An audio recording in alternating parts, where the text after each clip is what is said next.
சித்தன் கனவு பிரிவு சாகாக்கலை பகுதி 18. அன்பர்களே, கொல்லிமலையில் உள்ள அரப்பளீஸ்வரர் கோயில் அமைந்துள்ள பகுதியில் ஓடுகின்ற நதிக்கு பஞ்சநதி என்றும் பஞ்சநதீஸ்வரர் என்றும் சுவாமிக்கு அந்த பெயர் வழங்கப்படுகிறது. அதாவது கோயில் மூலவருக்கு. இதன் உண்மை பொருள் மற்றும் பெயர் காரணம் தெரியுமா? வாருங்கள், அதை நாம் தெரிந்து கொள்வோம். அது பஞ்சநதி அல்ல.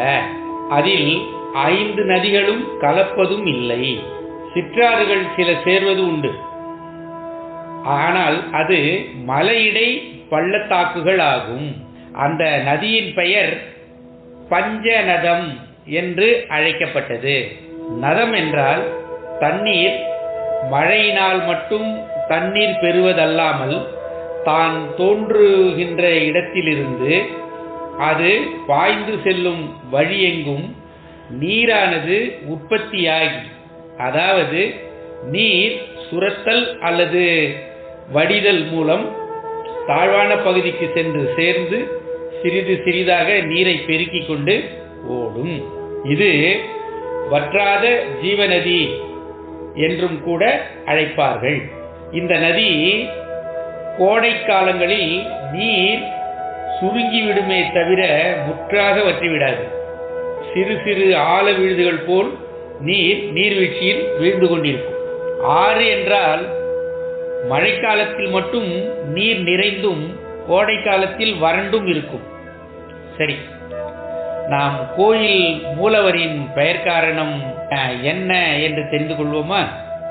பஞ்சநத கல்லினால் உருவானவர் மூலவர். அதனால் அவர் பஞ்சநதீஸ்வரர் என்று அழைக்கப்பட்டார்.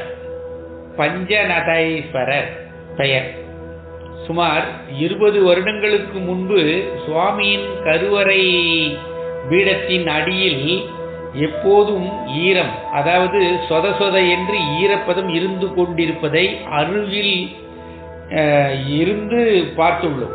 அது அபிஷேக நீர் அல்ல.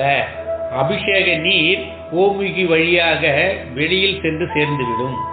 அங்கு தரையில் பீடத்தை சுற்றி ஆவுடையாரை சுற்றி கசிந்து கொண்டிருக்கும். சரி, விஷயத்திற்கு வருவோம். அறுத்த மீனை பொருத்தி வைப்பான் அரப்பளீஸ்வரன் என்றொரு சொல் வழக்கு அங்கு உள்ளது. அதன் பொருள், அந்த நதியில் கிடைக்கின்ற பஞ்சநத கல்லை எடுத்து ஆற்றில் உள்ள மீன்களை பிடித்து அதை 2ஆக வெட்டி போட்டுவிட்டு பஞ்சநத கல்லை கொண்டு மீனின் 2 பாகத்தையும் சேர்த்து வைத்து அதன் மேலாக மெதுவாக தடவினால் இறந்துபட்ட மீன் மீண்டும் ஒட்டி கொண்டு உயிர் வந்து துள்ளி குதித்து ஆற்றுக்குள் சென்றுவிடும். இந்த அற்புதத்தை சிவனே சித்தராக வந்து இந்நிகழ்வினை செய்ததால் அராப்பளியருக்கு அறுத்த மீனை பொருத்தி வைப்பான் அரப்பளீஸ்வரன் என்ற வழக்கு சொல் உருவாயிற்று. சரி, வியாழக்கிழமை பிறந்தவர்களுக்கு உரிய ஆற்றல் அதிகமாக இருக்கும் நேரத்தை பார்ப்போம்.